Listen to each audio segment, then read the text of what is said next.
essa outra questãozinha conceitual, né? 2015, ele fala do pirômetro óptico, né? Vamos ver o que é isso. Ele fala o seguinte: em altos fornos siderúrgicos, as temperaturas acima de 600 graus Celsius são mensuradas por meio de pirômetros ópticos. O que esses dispositivos fazem? Né? Eles apresentam a vantagem de medir a temperatura de um objeto aquecido sem a necessidade de contato. Né? Dentro de um pirômetro óptico, um filamento metálico é aquecido pela passagem de corrente elétrica, até que sua cor seja a mesma que a do objeto aquecido em absorção. Então, quer dizer, o objeto aquecido ele vai emitir radiação. Essa radiação ela vai ser transmitida para o pirômetro. E essa energia absorvida, tá certo?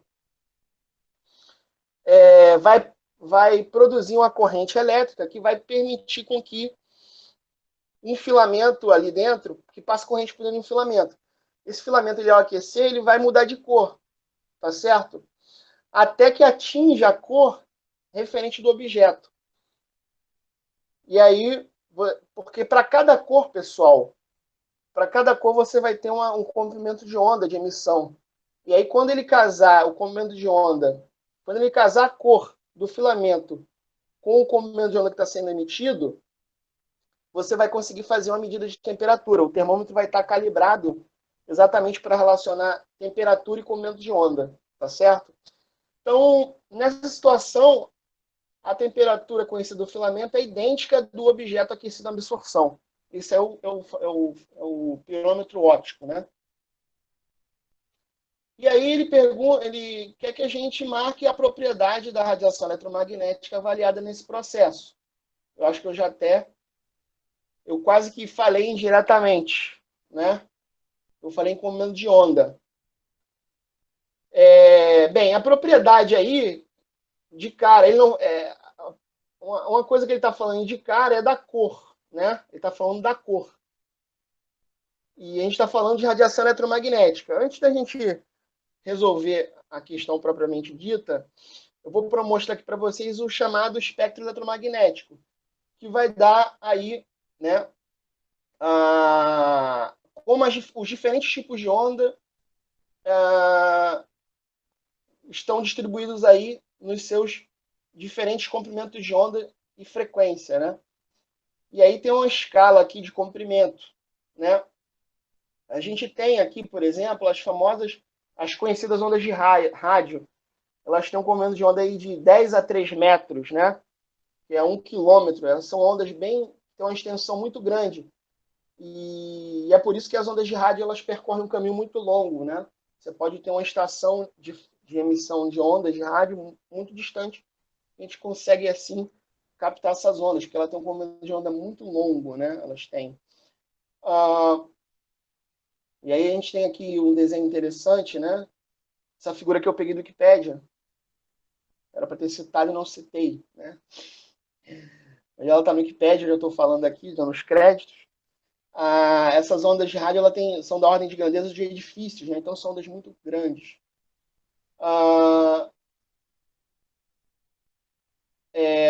As micro-ondas são da ordem do do tamanho de uma borboleta, né? Na ordem de 1 centímetro, 10 a menos de 2 metros. Infravermelho logo em seguida, 10 a menos 5. Então, quando você vai caminhando do vermelho para o azul, esse comprimento de onda, ele vai ficando cada vez menor, né? Por exemplo, na faixa do visível, o comprimento de onda é da ordem de micron, 10 a menos 6 metros, né? Isso é da ordem de grandeza de protozoários, células, né? Escala biológica aí, celular, tá certo?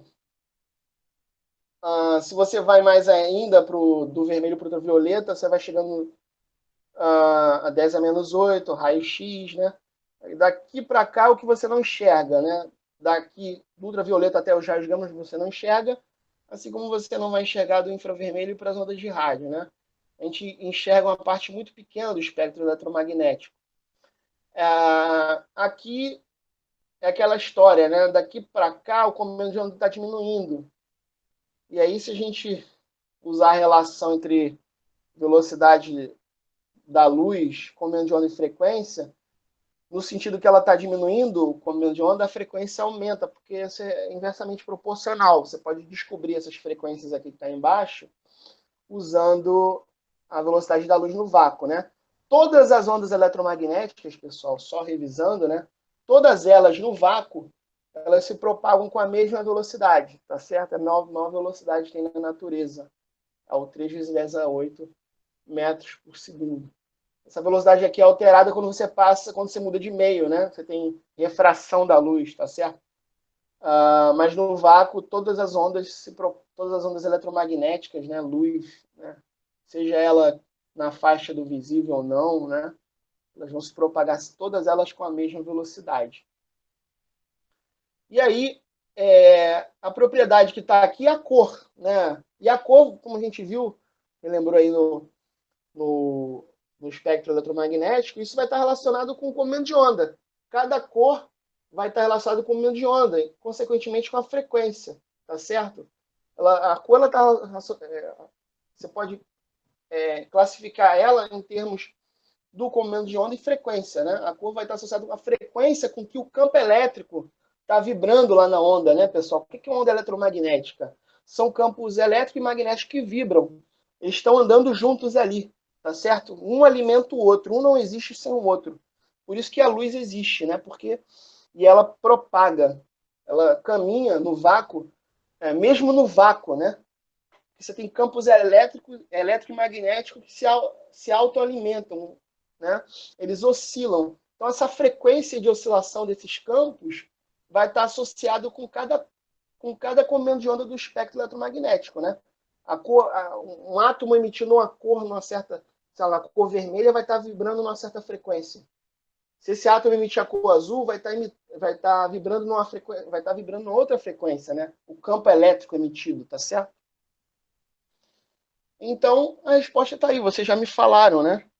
Vai ser a letra C. A propriedade que vai ser física vai ser a frequência, né? A amplitude tem a ver com a intensidade, né, da onda, e não com a cor. A coerência é uma outra propriedade física que tem a ver é uma propriedade física importante que tem que existir para você ter um fenômeno de interferência, né? Isso é uma coisa que você pode ter luz mais luz dando sombra, por exemplo.